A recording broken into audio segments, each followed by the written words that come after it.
Welcome to Staff Works Explained, a channel that explores events, projects, and activities happening all over the globe, but with more focus on what is happening in Africa. If it's your first time here, I request you to subscribe to this channel, watch various videos that we have done on various topics, like, share, leave a comment on your thoughts about the projects that we have done. On today's video, we'll be talking about CRDB Bank, one of the biggest banks in Tanzania, entry into DRC. With DRC admission into East African Community in July 2022, banks in East African Community member states are starting up or they are starting to show some interest in the country as they seek to exploit the untapped potential in DRC. Being the newest member of the regional bloc, the country has a population of more than 90 million people, and it's the second largest country by area in Africa, that is after Algeria. The country has untapped deposit of raw materials, which are estimated to be worth in excess of $24 billion. DRC is home to 70% of the world's coltan and a third of its cobalt, among a range of high-value minerals which are found there. The banks are mainly focused on serving the big companies with operations there in the mining industry, and these banks need, or these big companies need big balance sheets, and this presents a lucrative market for the banks. Tanzania's biggest bank, CRDB Bank, is one of the EAC member states bank that seeks to establish itself in DRC. The bank has already received substantial financial backing from IFU and NOFAD, the Danish and Norwegian development finance institutions, which are also shareholders in the bank. Under the terms of the deal, IFU and NOFAD will each take a 22.5% equity stake, with CRDB remaining with a majority of 55% shares in the USD 30 million subsidiary. Currently, there are 16 commercial banks which are operating in DRC, and CRB entry will make it the 17th player in the market. Other banks which are operating in the country include the Equity, PCDC, which is majorly owned by the Equity Group Holdings of Kenya. There is International Bank for Africa in Congo. There is FBN Bank, DRC SA, which is a subsidiary of the First Bank of Nigeria. We have a Citibank, which was established in 1971. We have Standard Bank of Congo, Robank, we have EcoBank RDC, Trust Merchant Bank, which as we'll see later is being bought by KCB Group of Kenya. We have Afriland First Bank, Access Bank DRC, Solidaire Bank SA, Sophie Bank, Advance Bank Banku Congo, Bank of Africa RDC. We have United Bank for Africa Congo DRC, and then we have BGFI Bank DRC. So with the entrance of CRBD of Tanzania, these banks will be 17. CRDB Bank PLC is a commercial bank in Tanzania which is licensed by the Bank of Tanzania. CRDB Bank PLC is the largest wholly owned private universal bank in Tanzania. The bank was established in 1996 as a result of the Tanzanian government privatization of state-owned firms. The bank is listed in Tanzania, that is Salaam Stock Exchange, and this happened in 2009. And as at December 2019, the bank had 30,000 shareholders. The bank reports a total assets of 10 billion Tanzanian shillings and a total deposits of 7 billion Tanzanian shillings. Among the shareholders, we have Danida Investment, which owns 21% of shares. We have PSSSF Pension Fund, which has a shareholding of 13.3%. We have Imperium Investment Trust, 5%. Kimberlite Frontier Master Africa Fund, LP, 4.3%. Hill Polith Investment Fund, 3.2%. CDC Group, 2.5%, among other shareholders. CRDB Bank as a group comprises of 3 subsidiaries, which are namely CRDB Microfinance Limited, that deals with microfinance business, CRDB Insurance Broker, that offers a range of services and products, and then we have the CRDB Bank of in Burundi, which is the first overseas subsidiary in the neighboring country of Burundi and a part of the regional expansion plan in East Africa. Internally, CRDB has 234 branches, 535 ATMs who are spread across the country. It has 15 mobile branches, 490 microfinance partner institutions, and more than 8,000 CRDB Wakala over 1,500 merchants with their sale terminals. It also offers internet and mobile banking facilities. With the subsidiary is forecast, that is subsidiary which will be opened in DRC, is forecast to be launched before the end of 2022. The bank has already secured clearance from the Bank of Tanzania. That happened in May 2021, and this is the second international expansion. The bank entered the Burundian market in 2012, and as per the bank officials, the Burundian subsidiary has been performing well during the past years.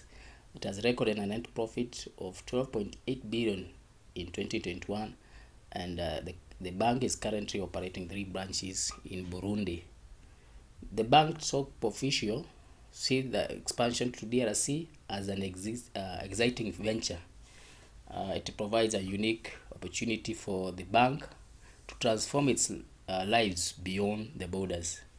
They also see it as the deal as a great opportunity to promote financial inclusion and contribute to job creation in a country where majority of the population is unbanked. According to the bank's board chairman, the board of directors and management team for the DRC subsidiary has already been appointed, with Jessica Nyachiro, who is the former head of strategy and investor relations at the CRDB headquarters, being named as the first managing director for the Congo DRC operations. To begin with, the bank plans to inject $30 million US dollars, which is equivalent to 70 billion Tanzanian shillings, which will be as capital for its DRC subsidiary. The bank entry has already been approved in May 2021. It secured a regulatory clearance from the Bank of Tanzania. The bank is planning an ambitious program that could see it expand to 7 countries in East Africa. In East and Central Africa, it is seeking to leverage on technology by partnering with other lenders to expand its operations regionally, targeting countries that carry out huge volume of trade with Tanzania. As per the words of one of the officials, and I quote, "We need to leverage on technology rather than on physical presence that requires heavy capital investment. With partnership, technology will be key to our expansion and will be the differentiating factor," end of quote. This bank is not the only one that is eyeing the DRC market. Recently, KCB Group of Kenya entered the DRC through acquisition of a majority stake in Trust Merchant TMB. CRDB has used a different approach from the KCB of Kenya. They are establishing a subsidiary, but KCB is coming in through acquisition of a major stake in a bank which is already existing in DRC, that is Trust Merchant Bank TMB. KCB has for many years been searching for an entry point into the lucrative market. Just like the Tanzanian bank, KCB has for many years been looking to enter into this market. CRDB tried in 2012 to enter into DRC market, but it was unable, so it's and opted to enter into Burundian market. That journey has not been smooth. It has been affected by various factors, one of them being COVID-19. One of the officials of the bank has been quoted saying that were it not for the COVID-19, they could have entered the DRC market earlier than they are doing. It's hoped that by the end of this year, 2022, they will have entered the market, but already they will find some two other banks have already entered the lucrative market. That is one of them being KCB. KCB is entering this market through acquisition of majority stake in Trust Merchant Bank. The bank will acquire 85% of the DRC-based lender, that is TMB, and they have entered into a deal that will see the KCB Bank expand its asset base to Tanzania shillings 1.26 trillion. This amount is just 10 billion shy of the Equity Bank's 1.27 trillion by the end of the March. So the other bank that has already found its way there is the Equity Bank. So the completion of the deal the deal between Trust Merchant Bank and KCB will see the KCB become the majority shareholder in the bank. The transaction of the TMB is expected to close by the end of the third quarter of 2022, which is subject to approvals, regulatory, and also shareholders approval and other approvals. This will see KCB acquire 85% of the shares in TMB, while the existing shareholders will continue to hold the balance for a period of not less than 2 years, after which KCB will acquire the shares. KCB will pay a cash consideration for the shares determined based on the net value of TMB at completion of the proposed transaction, and using a price to book a multiple of 1.49. Although the value of the deal has not been enclosed, analysts estimate that the deal is worth Kenya shillings 15 billion to 20 billion. TMB is a public company which is limited by shares, and it's one of the largest banks in DRC with $1.5 billion in total assets, which is equivalent to Kenya shillings 178.2 billion, that is in total assets.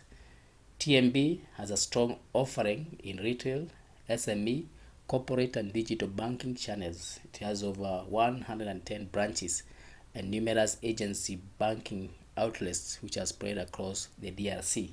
The deal with TMB now means KCB has a presence in 8 countries, including Kenya, Uganda, Tanzania, Rwanda, Burundi, South Sudan, and DRC. It also runs a representative office in Ethiopia. TMB is the third largest bank, and it's based in Lubumbashi, which hosts many of the DRC biggest mining companies. Also, the Tanzanian bank is also aiming to start its first subsidiary bank in this town, which is lucrative because it hosts some of the biggest mining companies in DRC. The other bank that CRDB will be competing with from member states of its EAC is the Equity Bank. Equity Bank was the first Kenyan and EAC bank to enter the DRC market.